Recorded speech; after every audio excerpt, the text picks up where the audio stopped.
சமூக ஆர்வலரும் அம்மா பேரவை மாவட்ட தலைவருமான எஸ்கே உதயகுமார் பிறந்த தினத்தை முன்னிட்டு நியூஸ்7 தமிழ் அன்பு பாலம் மற்றும் SKU பாசறை சார்பில் தூய்மை பணியாளர்களுக்கு புத்தாடை இனிப்புகளை வழங்கி தீபாவளி கொண்டாடப்பட்டது.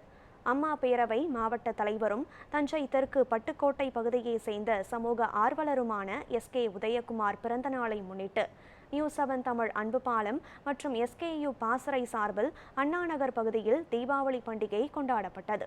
தூய்மை பணியாளர்கள் மற்றும் குழந்தைகளுக்கு புத்தாடை இனிப்புகள் வழங்கி கேக் வெட்டி பட்டாசு வெடித்து தீபாவளி கொண்டாட்டத்தில் ஈடுபட்டனர். இதுகுறித்து பேசிய சமூக ஆர்வலர் நிரோசிகா, தூய்மை பணியாளர்களுடன் தீபாவளி கொண்டாட்டத்தில் ஈடுபட்டதற்கு உறுதுணையாக இருந்த நியூஸ்7 தமிழ் அன்பு பாலத்திற்கு நன்றி தெரிவித்துக் கொள்வதாக கூறினார். இன்னைக்கும் சமூக ஆர்வலரும் அம்மா பேரவை தலைவர் தெற்கு மாவட்டம் பட்டுக்கோட்டை திரு SK உதயகுமார் அவர்களின் பிறந்த நாளை முன்னிட்டு இன்னைக்கு நம்மளுக்கு நலத்திட்ட உதவிகள் செஞ்சிருக்காங்க. பிறந்த நாள் மட்டும் இல்லாம தீபாவளிக்காக துப்புரவு பணியாளர்களுக்கு உடை, உணவு, பட்டாசு எல்லாம் வாங்கி கொடுத்து நியூஸ்7 மூலியமா அன்பு பாலம் மூலியமா அவங்க நம்மளோட செலிப்ரேட் பண்ணியிருக்காங்க.